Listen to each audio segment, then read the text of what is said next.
What's up, beautiful people? Guys. Welcome back to the podcast. We are so excited because we have one of our favorite people in the world on the podcast today, and it's in person. It's not even a Zoom. It's like live.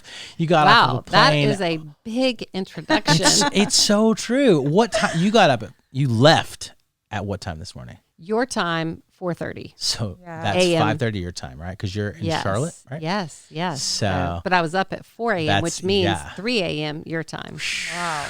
A long day for you. But it's so worth it. It is so worth it. And you get to come at, well, I mean, you guys have great fall seasons where you are. Yes. We came from Texas 2 years ago where there are no seasons. It's summer year round.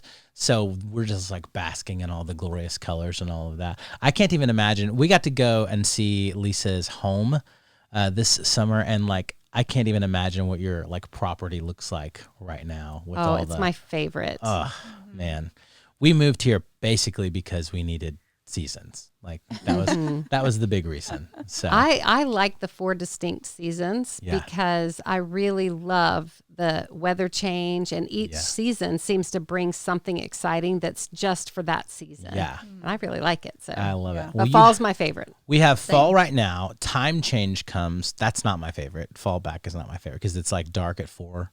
But you're on the Eastern time zone, so it's not quite the Right. quite the But same. I think they're going to do away with They are. That's what I heard. changing, Yeah. right? Yeah. Eventually, not this year. Not Okay, this, but when next is- year, I think. Okay. I think we'll spring forward and stay springing forward. Okay. And that will That be would great. be great. I think so too. Yeah. But it's wild because we're right on the line where the time change happens. So it gets dark at like 4 o'clock here in the wintertime. Very It's early. crazy. Yeah. But just after the time changes, something really exciting is happening. And that is, guys, this book, Good Boundaries and Goodbyes. Lysa's got it coming out on November 8th. And so we're so excited to get to talk with you a little bit about this. We also want to talk to you about your family, and because you have a big adoptive family, we have a big adoptive family. You know, you've got older kids, we've got older kids. It's just awesome to, to get to talk to other people about that kind of thing and just see, because I, we follow you on Instagram, we follow you on all the social media, and it just looks like you have such a beautiful relationship with all of your kids. Thank and you. even though they're grown, and so that's really fun. I think they live all pretty close by to you. Is that They right? do. One just moved to Dallas, so and then one lives in Fayetteville, only about 2.5 hours away. The rest are all in Charlotte, but I feel like they're all coming home quite often. Yeah. And I love a full, busy, loud, chaotic house. We actually just filmed a podcast with all of our kids, well, all but 2 of our kids. And we were asking them what their favorite thing is about having a big family. And that's what they said was like, we just love that there's always someone to hang out with, something to do, it's never a dull moment. And I'm like, yeah, that's true. I kind of love that. This is true about my family. There's never a dull moment. We say about ourselves, we're just a lot. Yeah. We're just a lot. I love I feel it. that. I feel that a lot. So tell us about the book. We'll just jump right into it because I'm so excited about this. You told us that you were in the middle of getting ready this was like the day before you announced the title, I think. Probably. Whenever we were at your house for breakfast that day. Yes. So like a lot's happened since then. It's getting ready to come out. Like, what's your hope for this book? Why did you write it? What do you want to see happen with it? And Well, I think relationships are really, really wonderful, incredible, awesome until they're not. yeah, that's for sure. And I started feeling quite powerless in some relationships that I knew needed to change. And yet, because I couldn't change the other person, I felt like change wasn't possible. And I was starting to get to that place where I was saying things like, I just can't take it anymore. Or I have nothing left to give in this relationship. The problem was I wanted those relationships to be healthy, but I couldn't be the only one pursuing help. And so then I tried the wrong tactic. I tried putting boundaries on the other people that I felt needed to change. But I quickly learned that's the most frustrating thing in the world because you can't make another person change if they are unwilling or incapable of changes. Right. It's kind of like if you had a cardiac event today, which we pray you don't. But if you did, we could sustain your life using external chest compressions for a little while.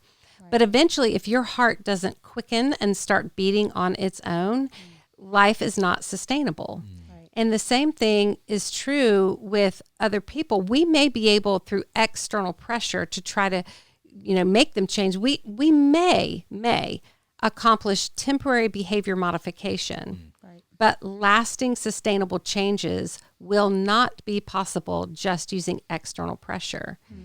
And so the mistake I was making is I kept trying to put boundaries on other people, hoping that pressure of the boundary would motivate them to change.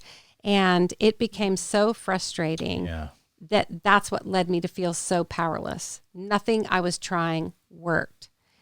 So I wrote this book, Good Boundaries and Goodbyes, out of my struggle, not my strength. And what I learned is you really can't put boundaries on another person hoping to fix them, change them, or make them more responsible in the relationship.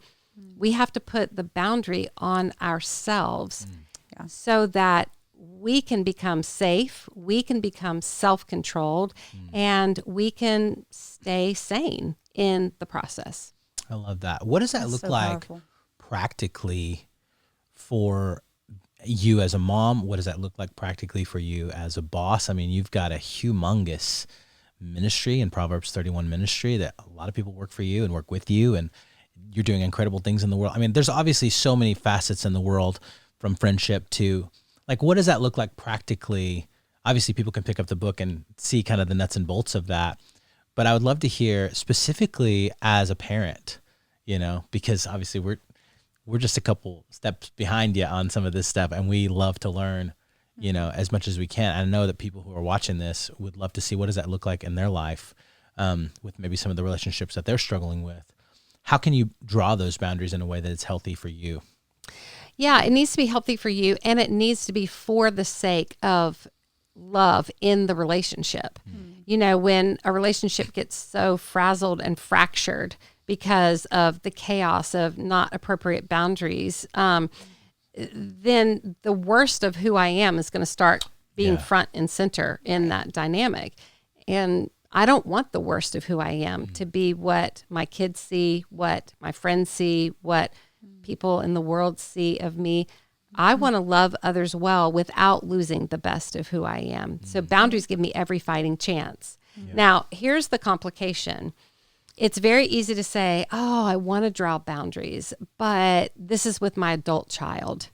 Or I want to draw boundaries, but this is my mom. This is my sister. This is my best friend. Right. This is my boss, And so when relationships you don't have as much invested in them, we are much better at boundaries. We're good, most of us, at boundaries with strangers, right? Right.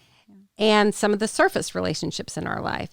But the more we invest in that relationship, the more we realize that our feelings are often going to get in the way of the boundary. Right. Yeah. So here's what I encourage you to do.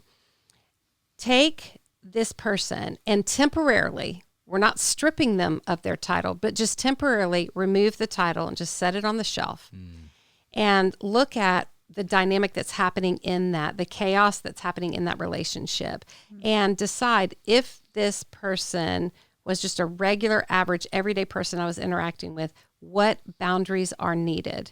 So you have the boundaries now. Now put the title of that person back here and ask yourself some questions. Do I have certain responsibilities that require my boundaries be adjusted?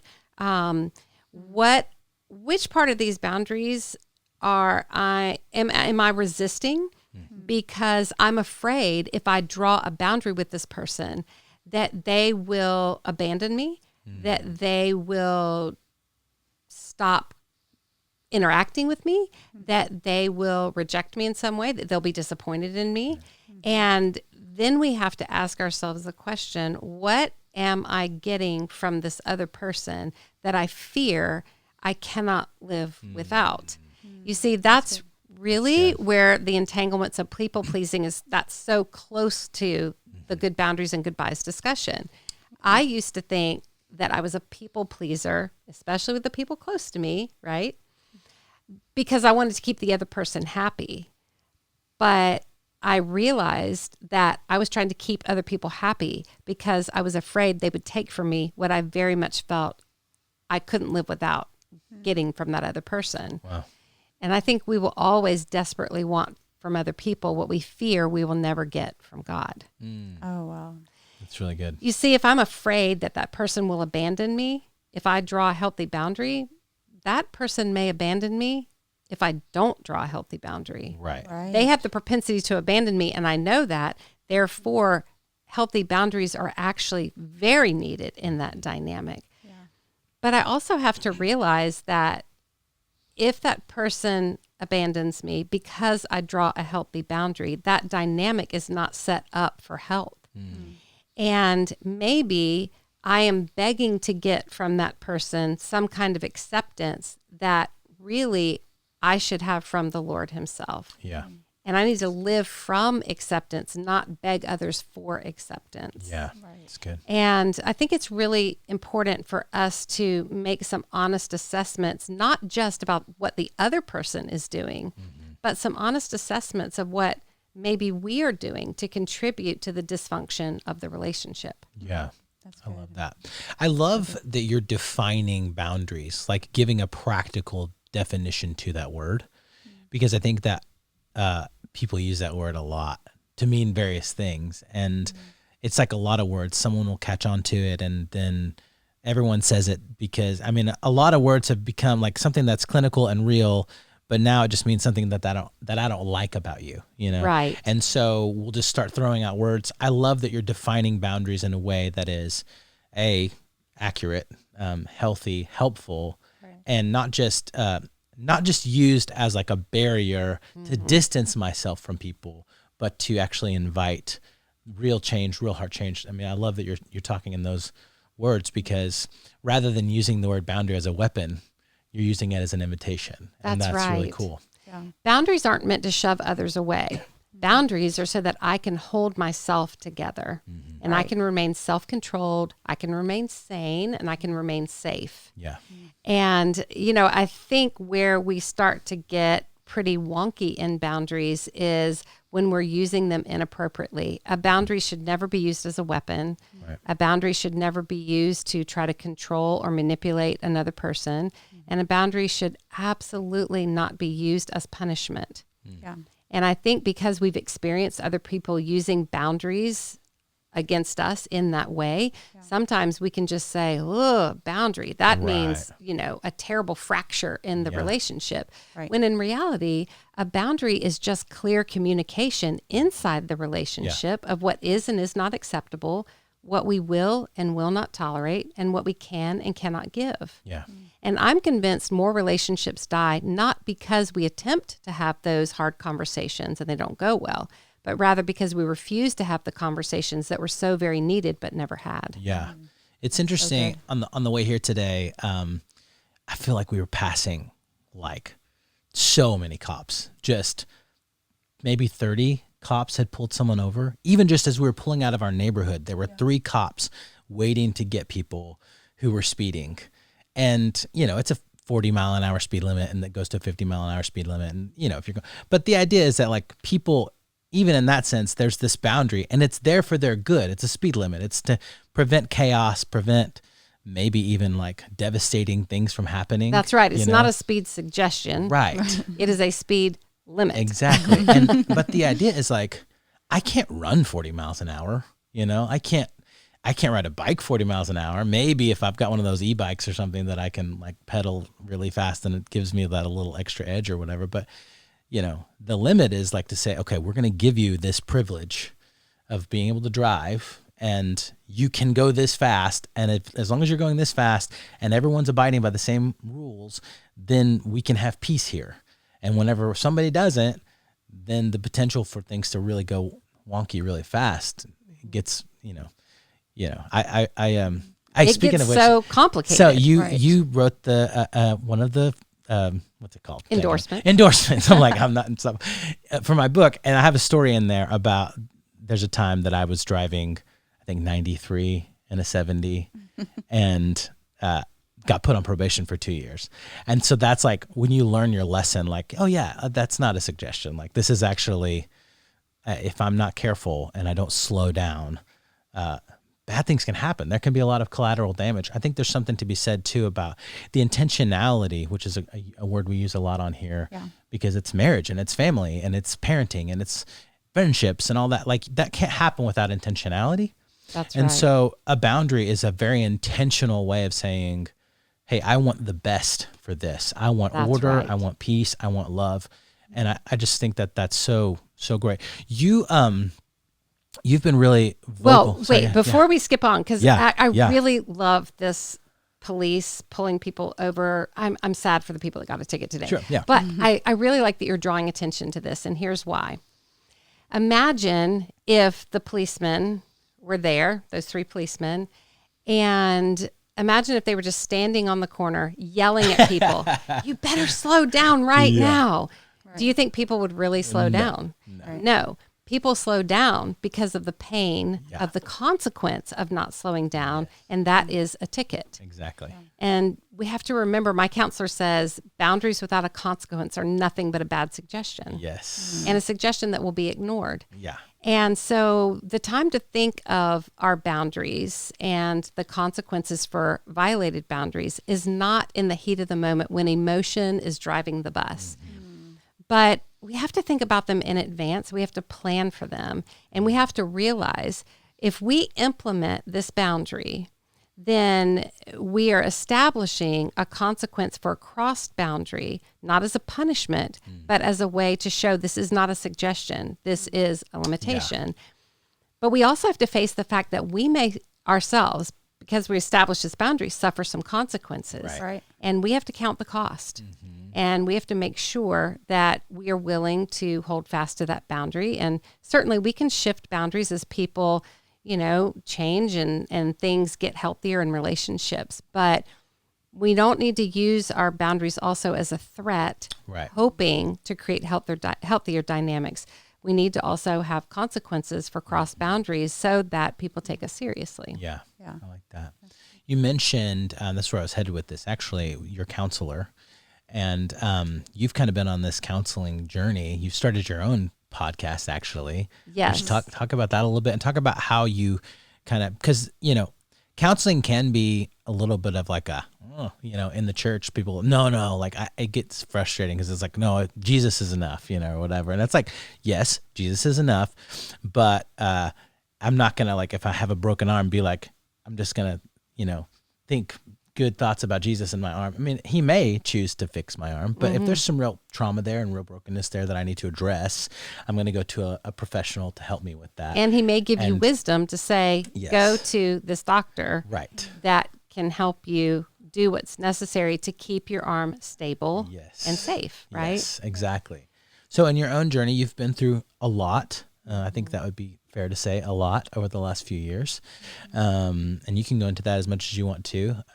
But like, what did that look like for you to say, I need someone to kind of guide me through some of this and bring that into, therapy and theology, and how does that look for you? And I mean, that's obviously a big part of this too, is like the passion about how to help people kind of navigate these things that are really complicated and maybe aren't as clear cut in the Bible as maybe we want to make, you know what I mean? Absolutely. Well, I really believe in love. I believe in relationships. I believe in God establishing that we are to love God and love other people. I believe in all of that. Love should be what draws us together, not what tears us apart. And in my marriage relationship, it was a very challenging situation that I believe at times both of us really fought hard to change and to save the relationship. But at some point, I realized I couldn't be the only one fighting for healthy changes. And the relationship became unbiblical and it became unsustainable. And it was such a painful process for me. And if you're going through relational trauma, the one thing I would say first and foremost, don't go at it alone. Because if you isolate, you will start to become almost like an echo chamber of the issues, and you can become so consumed with the problems that you don't even see a ray of hope inside of that.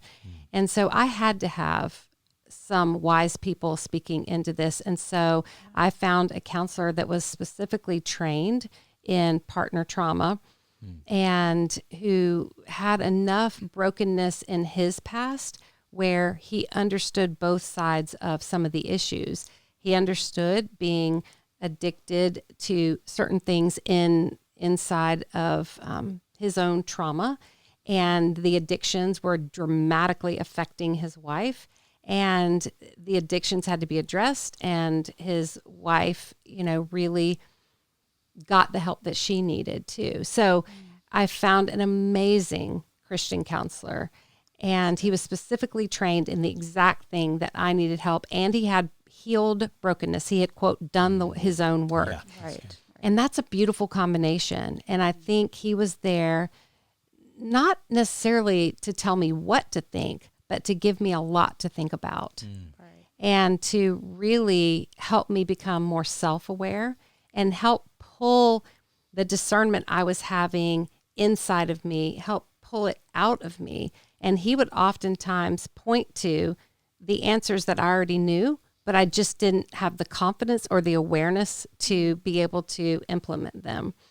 And so I definitely would recommend to get wise friends to do the journey with you and to really pay attention to getting a good counselor. Now, here's where Therapy and Theology, the podcast that I started, comes in. I was hearing from so many people, I can't find a counselor in my area. I don't think I could trust a therapist. I don't have the finances for ongoing therapy.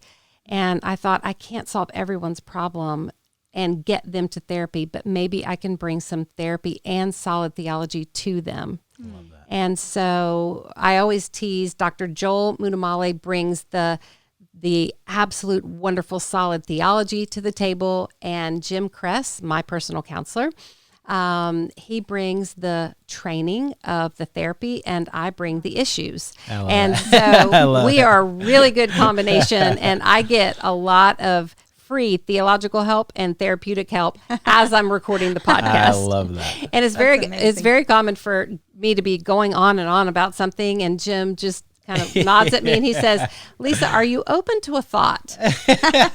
And sometimes I say yes, and I'm just getting therapy right there on the podcast. And sometimes I say, nope, not today. Not open to that thought. We at don't all. have time for that right now. But here's the really important thing. Healthy people attract healthy people. Yeah. Unhealthy people attract unhealthy people. Yeah. And I recognized if I sat in my brokenness, then I would only attract people that were also very broken. And I wanted more for myself. I knew God wanted more for me. And so when I experienced the death of my marriage, which is what I now call divorce, it's really a death of a marriage. I no longer was working on the marriage. So now it was time to work on me. And I determined I wanted to be a very healthy version of me. And I was ready to work on what I had contributed, not to the destruction of our marriage, but to some of the difficulties, and identify some of the trauma. Every trauma is fact and impact. There's the fact of what happened. The trauma is affecting you. But then there's the impact, and that is how that trauma has changed you, rearranged you, maybe broken you. Yeah. And that's where the real work needs to happen. Right. Yeah. That's so good. That's really good. I was going to say, I just find it so encouraging the way that you're able to transparently share with others, because there are so many people that go through trauma and go through brokenness, and I think get stuck in fear and they don't know how to move forward. And, I've been through some very traumatic things in my past as well. And it was the first time, like, I loved the Lord and I was pursuing him and I was praying and I was reading my Bible, but I didn't have a category for how to handle the grief that I was walking through. And so that was right when I started reading your book, Forgiving What You Can't Forget. And it was literally like eye-opening and life-changing for me. It was like that first step forward to be able to actually kind of climb out of this pit. Because I was pretty isolated, and I was unable to kind of, I don't know, grieve in a healthy way. It was just so scary. I think people get stuck in fear. And so I think that your books have been just such an encouragement and an inspiration for people to kind of have that guiding light of like, here's just a kind of a path forward, you know. Just for me personally, it's just been incredible to Thank you. read your stuff, so. Thank you. Yeah. You know, I did not do this intentionally at all, but my book that's coming out, Good Boundaries and Goodbyes, combined with Forgiving What You Can't Forget, combined with the previous book, which is It's Not Supposed to Be This Way, Right.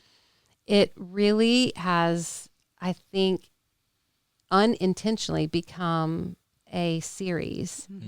And it can really, these books can really guide people from the moment of discovering the great disappointment that you thought your life was going to go this way, but now it's going that way. Right. And that's really guiding people through disappointment. Where does disappointment come from? What do we do about it? Where's the hope in disappointment? Right. That's what It's Not Supposed to Be This Way is about.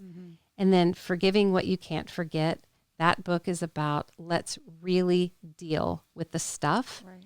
and let's get our heart, which was intended to be a beautiful place full of love and joy and expressions of God, and, you know, giving people evidence of the hope in God. Yeah. And so I think Forgiving What You Can't Forget, it's so much less about forgiving the other person and doing something for the person that hurt us. And it's so much more about letting God's forgiveness flow to us and then through us. Right. And in that process, our heart starting to heal and be washed clean of what's been holding us back. And then Good Boundaries and Goodbyes is kind of the now what. Right. Yeah. And the now what is we want healthy relationships. Right. And so healthy relationships require healthy boundaries. Yeah. Yeah. That's so powerful. Something I would say too is, you know, there's this weird thing about life that is, it's constantly intermingling the beauty and the brokenness.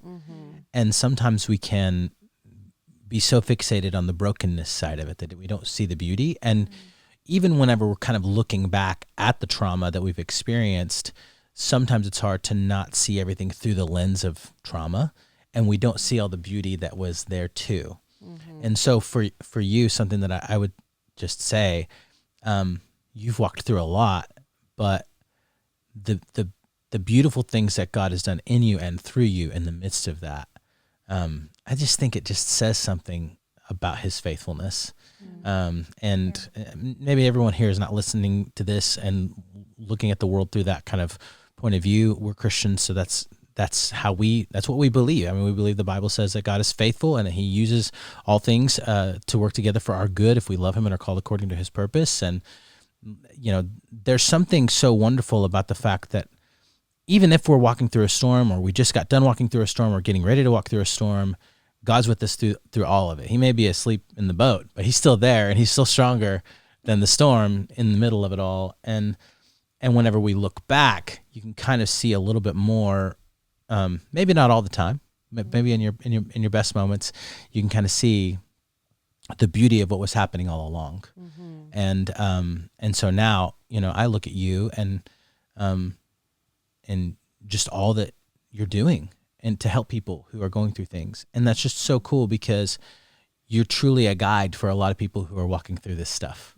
And even just to look at your family, and you post these pictures, and obviously we know that Instagram is the highlight reel, and, you know, it's not always, you know, that everyone's wearing these beautiful dresses, and maybe it is, I don't, but like your home is wonderful. I know you and your daughter Hope like designed a lot of that together. There was a waiting period for that. I mean, we're walking through that, and sometimes that waiting period feels like, gosh, is this ever gonna end? But even just getting to see your home this summer, yeah, there's going to be an end to that. And it's going to be this place of life. And it's going to be this place of inviting people to come and share joy together and meals together and game nights together and whatever that's going to be. And so like, it's sort of like you're building this home with your life, that the process of waiting and the process of being frustrated and the process of, is this ever going to go? It's going to produce something beautiful in the end. Yeah, it is. And I would say when you're going through trauma, have a lot of compassion for yourself and don't force yourself to try to see the good if what you're experiencing right now, you just can't even have the energy to look for the good. Yeah. And so have a lot of compassion for yourself. Right. And, we don't want to hyper spiritualize things to go, yes, this is hard, but I know it'll be good. Right. Because you may, instead of walking through the issue, you may try to leapfrog the issue. Right. And if you leapfrog it, then you're not experiencing real healing. And so I would say have a lot of self-compassion in that process. And then also just remind yourself, this is part of my story, but this is not the whole story. Yeah. And I have the ability to rise, and in time I will. And, I've started practicing these little, I call them rebellious acts of resilience, And, it's been challenging. I went from this very full house of 7 people, 5 kids and, husband. And I loved that life. I really did. And then the kids grew up and they left the home, and my then husband left the home as well. And it was painful to come in that house and to just feel more alone than I've ever felt in my entire life. And so I started doing these rebellious acts of resilience. I did not feel resilient. I did not feel like becoming a phoenix that rises from the ashes, not at all. But I started listening for these 2 phrases, I can't and I don't. And so one time the ice maker froze over, and I was just so frustrated. If I had a person here with me that would know how to fix this, then I wouldn't have to deal with this aggravation, and I can't fix this. And I just stopped myself and I said, but what if I could? And so I did a little research. Just went on YouTube. Yep. And figured out how to fix the ice maker. And that's such a small thing. But man, it felt so empowering. Yeah. And I thought, I just proved to myself that I can be resilient. And then another time I was at the beach with some friends, and one of my friends, she's wild and wonderful, and she grabbed a boogie board, and then she handed me a boogie board, and she started saying, let's go jump the waves and ride the waves on our stomach all the way to the shore. And I said, oh, no. I don't do oceans. And I caught myself. I can't, I don't. Yeah. And I just thought, but what if? What if I did? And what if I laughed harder than I've ever laughed in the recent history of my life? And so talk about fear. I was convinced a shark is going to eat me, and a jellyfish is going to sting me, and a shell is going to cut my foot open. Yeah. But I'm going to laugh, by golly, I'm going to laugh. And so I went out and I shocked everyone by jumping in the ocean and laughing and finding fun again with my friend. And that was a rebellious act of resilience. And, that's really where I want people to get to in Good Boundaries and Goodbyes. I want them to stop feeling so powerless and trapped inside the dysfunctional dance of unhealthy relationships. And I want you to remember, life is so much more. And it's not that boundaries are going to shove other people away. Boundaries are meant to hold ourselves together. And boundaries help relationships avoid extremes. The extreme of getting so lost in the relationship that you completely lose the best of who you are, to the opposite end of shoving people away and walking away too soon. And boundaries are the fighting chance that a relationship has to come back to the middle and let's implement some healthy patterns, some healthy communication, some healthy boundaries in this relationship. And even boundaries can be this beautiful, rebellious act of resilience that can help you find again that person that you know you are in your best moments. I love that. So good. So guys, the That's book amazing. is Good Boundaries and Goodbyes. You're going to want to make sure you get this thing. You can pre-order it right now. It'll come out November 8th. And you're going to want to make sure that you get this because it's amazing. Everything I've ever read of yours is incredible. This is no different. We've been reading it together in bed at night. And because we got like the little pre-copy. It's like a soft cover and it's awesome. It's been great. And I love that you said you're reading it together because that was another one of my hopes for this book is that people who do life together will read this book together and develop a common understanding and appreciation for desiring a healthy relationship using good boundaries. I love that.